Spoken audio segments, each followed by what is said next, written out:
ഈ വടക്കൻ കേരളത്തിലെ തദ്ദേശ തെരഞ്ഞെടുപ്പും കഴിയുമ്പോൾ കംപ്ലീറ്റ് പൂർണ്ണമായിരിക്കുകയാണ്.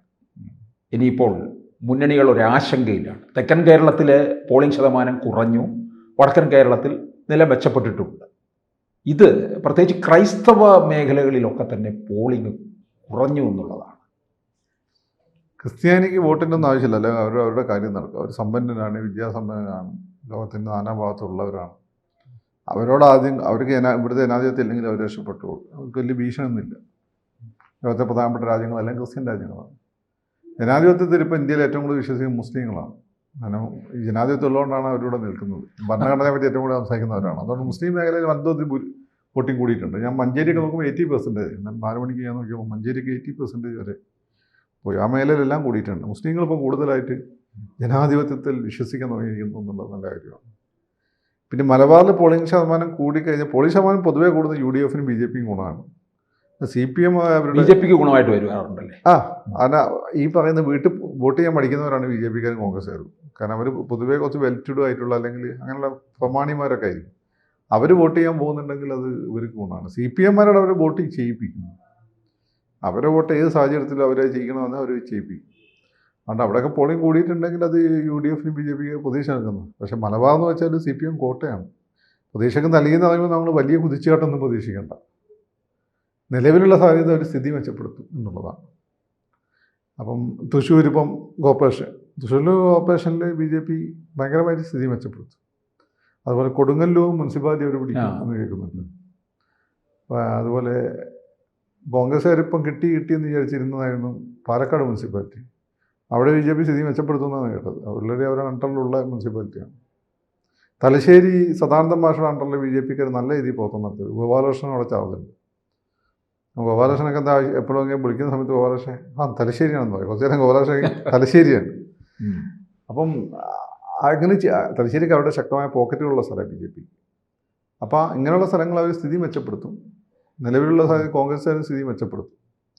കാരണം കഴിഞ്ഞ തവണ LDF ഗവൺമെൻറ്റിന് അനുകൂലമായി വലിയ തരംഗം ഉണ്ടായിരുന്നു. ഇത്തവണ അതില്ല, തരംഗമല്ല എങ്കിൽ പോലും LDF-ന് എന്നാണ് മേൽക്കൈ. പിന്നെ പോളിംഗ് ശതമാനം കൂടിയതും ഓഫ് കോഴ്സ് കോൺഗ്രസ് ഈ പ്രതിപക്ഷത്തിന് പ്രതീക്ഷ നൽകുന്നതാണ്. അതാണ് അവിടെ സംഭവിക്കുന്നത്. തൃശ്ശൂർ എനിക്ക് തോന്നുന്നു മുനിസിപ്പാലിറ്റി LDF-ന് കിട്ടും. BJP കോർപ്പറേഷൻ BJP കുറേ വോട്ടടിക്കാൻ കോൺഗ്രസിൻ്റെ വോട്ടാണ് പോവുക. ഇപ്പോൾ CPM-നെ സംബന്ധിച്ച് ഇവർ രണ്ടും ഡിവൈഡ് ചെയ്ത് പോയാൽ CPM അവിടെ ശക്തിപ്പെടും. കഴിഞ്ഞ തവണ ഒറ്റ ഒരു റിബൽ സ്ഥാനാർത്ഥിയാണ് മേയറാക്കി നിർത്തിയാണ് അവർ അവിടെ ഭരിച്ചുകൊണ്ടിരുന്നത്. അവർ സമനിലയായിരുന്നല്ലോ. എറണാകുളം കോൺഗ്രസിന് കിട്ടാൻ കോൺഗ്രസ് പിടിച്ചെടുക്കാൻ സാധിക്കും. ഇപ്പോൾ LDF-ന്റെ കൈവശമാണ്. UDF-ന് ഒന്ന് മാത്രമേ നിലവിലുള്ളൂ, കണ്ണൂർ മാത്രം. അപ്പോൾ എറണാകുളം അവർ പിടിച്ചെടുക്കാൻ സാധ്യത. കണ്ണൂർ നിലവിലുള്ള സ്ഥിതി തുടരാനാണ് സാധ്യത. കാരണം ഏറ്റവും പ്രതികൂലമായ സാഹചര്യത്തിൽ കണ്ണൂർ എന്ന് വെച്ചാൽ നിങ്ങളീ പറയുമ്പോൾ പിണറായി വിജയൻ്റെ കണ്ണൂരല്ല. പിണറായി വിജയൻ്റെ കണ്ണൂർ തലശ്ശേരി, ചൊക്ലി, ധർമ്മടം അങ്ങനെയുള്ള ഏരിയയാണ്. അങ്ങോട്ട് തുളുനാട് ആ ഏരിയയാണ്. ഈ കണ്ണൂർ സിറ്റി എന്നാൽ അതിശക്തമായ മുസ്ലിം ഏരിയയാണ്. മുസ്ലിം ലീഗിനും കോൺഗ്രസിനും ശക്തമായ സ്വാധീനമുള്ള സ്ഥലമാണ്. കടന്നപ്പള്ളി അതുപോലുള്ള ശക്തമായ സാധനം. നമ്മൾ കണ്ണൂർ ശരിക്കും നിങ്ങൾ പറയുന്ന കണ്ണൂർ എന്ന് വെച്ചാൽ അതങ്ങ് ഞങ്ങൾ ബാലുശ്ശേരിനകത്ത് വടകര തുടങ്ങിയിട്ട് കരുവള്ളൂർ വഴി അങ്ങ് കയറിപ്പോയിട്ട് കതിരൂർ, അങ്ങ് കാസർഗോഡിൻ്റെ പയ്യന്നൂർ, അവിടം വരെ എത്തുന്ന ഒരു കൾച്ചറൽ ബെൽറ്റാണ്. അതാണ് നിങ്ങളീ പറയുന്ന സ്ഥലം. ബാക്കി അതിൻ്റെ തീരദേശ മേഖലയാണ് ഈ കണ്ണൂർ സിറ്റി എന്നൊക്കെ പറയുന്നത്. അവിടെ പൊതുവെ ഇപ്പം കോഴിക്കോട് തന്നെ കൊയിലാണ്ടി നിയമസഭ അടുത്ത കാലം വരെ കോൺഗ്രസ്സുകാർ കിട്ടിക്കൊണ്ടിരുന്നത്. കോൺഗ്രസ്സുകാരെ കയ്യിലിരിക്കൊണ്ട് പോയതാണ്. ആ തീരദേശ ഒരു മുസ്ലിം പോക്കറ്റുണ്ട്, അതിശക്തമായ ലീഗ് പോക്കറ്റും പിന്നെ പൊതുവെ വെൽറ്റുഡ് ആയിട്ടുള്ള ആളുകളാണ്. അവിടെ കോൺഗ്രസിനും ഒരു അപ്പർ ഹാൻഡുള്ള സ്ഥലമാണ്. അവിടങ്ങളിപ്പോൾ കോൺഗ്രസിൻ്റെ സ്ഥാനത്ത് പതുക്കെ BJP-ക്കാരും വെച്ചു പിടിക്കുന്നുണ്ട്. ഇപ്പം കൊയിലാണ്ടിയൊക്കെ തന്നെ BJP-ക്കാർക്ക് അത്യാവശ്യം നല്ല സ്വാധീനം വന്നിട്ടുണ്ട്. കോഴിക്കോട് കോർപ്പറേഷൻ തന്നെ ചില മേഖലകൾ മുമ്പേ അവർക്കുള്ള വട്ടക്കിണർ തുടങ്ങിയ മേഖലകളിൽ അവർക്ക് നല്ല സ്വാധീനമാണ്. ഇപ്പം പല മേഖലകളിലും അവർ സ്വാധീനം കൂട്ടുന്നു.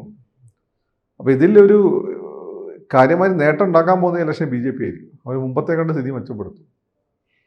അപ്പോൾ വടക്കൻ കേരളത്തിൽ CPM കേന്ദ്രങ്ങളിൽ BJP കയറും. CPM കേന്ദ്രങ്ങൾ വലിയ അങ്ങനെയല്ല. അവരുടെ ഒരു എന്താ പറയുക കാലാനുഗതമായിട്ടുള്ള വളർച്ചയുണ്ട്. അത് പല ഘട്ടങ്ങളിൽ അവർ താഴോട്ട് പോകാറുണ്ട്. ഇത്തവണ താഴോട്ട് പോയില്ല, മുകളിലോട്ട് തന്നെ പോകും. CPM വോട്ട് ഇൻടാക്റ്റ് ആയിരിക്കും. വലിയ രീതിയിലൊന്നും CPM വോട്ടിലേക്ക് ഈ പഞ്ചായത്ത് ഇലക്ഷൻ നോഞ്ഞ് കയറാൻ പറ്റുന്നൊന്നുമില്ല. CPM വോട്ടിലേക്ക് BJP നോഞ്ഞ് കയറുന്നത് പ്രധാനമായിട്ടും ലോക്സഭാ ഇലക്ഷൻ സമയത്ത്. ലോക്സഭാ ഇലക്ഷൻ സമയത്ത് കേരളം പോലുള്ള സ്ഥലങ്ങൾ ദേശീയ രാഷ്ട്രീയം റിഫ്ലക്റ്റ് ചെയ്യും. അപ്പോൾ അവിടെ BJP കോൺഗ്രസും നോഞ്ഞ് കയറും. പഞ്ചായത്ത് നിയമസഭ ഇലക്ഷൻ വരുമ്പോൾ അത് പോസിബിൾ അല്ല. പിന്നെ ഈ ലോക്സഭാ തെരഞ്ഞെടുപ്പിൻ്റെ സമയത്ത് ഇവരുള്ള ഉണ്ടാകുന്ന ഈ നുഴഞ്ഞുകയറ്റം പഞ്ചായത്തിലും നിയമസഭയിലും സ്ഥാനാർത്ഥികൾ നിശ്ചയിക്കുന്നതിൽ പ്രശ്നം വരികയോ വലിയ രീതിയിൽ ആൻറ്റി ഇൻകംബൻസി വരികയൊക്കെ ചെയ്താൽ BJP ഗുണം ചെയ്യും. അതല്ലെങ്കിൽ അങ്ങനെ തന്നെ നിൽക്കുകയും ലോക്സഭാ ഇലക്ഷൻ്റെ സമയത്ത് ആവർത്തിക്കുകയും പിന്നീട് ഒരു ഘട്ടത്തിൽ അത് അതിശക്തമായി എല്ലാ മേഖലയും പ്രതിഫലിക്കുകയും ചെയ്യും. തൃശ്ശൂരും ആലപ്പുഴയിലൊക്കെ കഴിഞ്ഞ ലോക്സഭാ ഇലക്ഷന് സംഭവിച്ചത്, ആറ്റിങ്ങൽ സംഭവിച്ചത്, അതിന് റെപ്യൂട്ടേഷൻ ഉണ്ടാവും അടുത്ത ലോക്സഭയിൽ.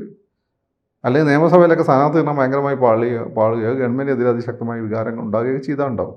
അല്ലെങ്കിൽ ഇതിങ്ങനെ കണ്ടിന്യൂ ചെയ്ത് പോയിട്ട് ഒരു 10 വർഷം കൊണ്ട് അത് മൂപ്പെത്തിയിട്ട് അത് ഒരുപക്ഷെ കോൺഗ്രസിനെ ഡിസ്പ്ലേസ് ചെയ്തിട്ട് BJP ആ പൊസിഷനിലേക്ക് കയറും.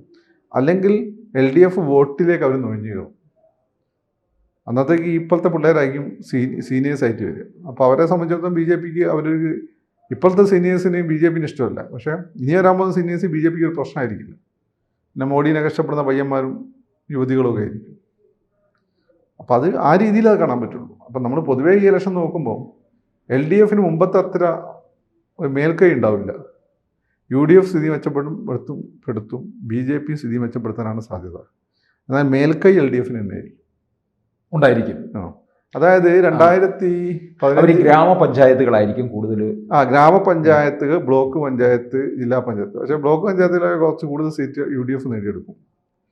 ജില്ലാ പഞ്ചായത്തിൽ BJP സ്ഥിതി മെച്ചപ്പെടുത്തും. എങ്കിലും CPMന് മേൽക്കൈ ഉണ്ടാവും.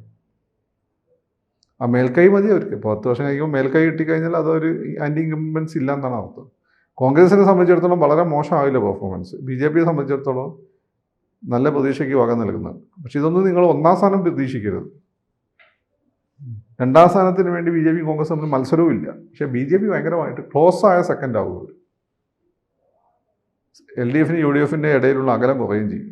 അത് തൊട്ട് അടുത്ത് നിൽക്കുന്ന നിയമസഭാ തെരഞ്ഞെടുപ്പിൽ റിഫ്ലക്റ്റ് ചെയ്യുമെന്നുള്ളതാണ്.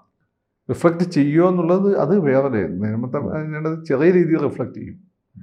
പക്ഷേ പിന്നെ അത് വലിയ ഏത് രീതിയിൽ ഇൻ ഡീറ്റെയിൽ നമുക്കിപ്പം പറയാൻ പറ്റില്ല. അത് ഇലക്ഷൻ അപ്പോഴേ പറയാൻ പറ്റുള്ളൂ. ചെറിയ രീതിയിൽ ഇമ്പാക്റ്റ് ഉണ്ടാവും.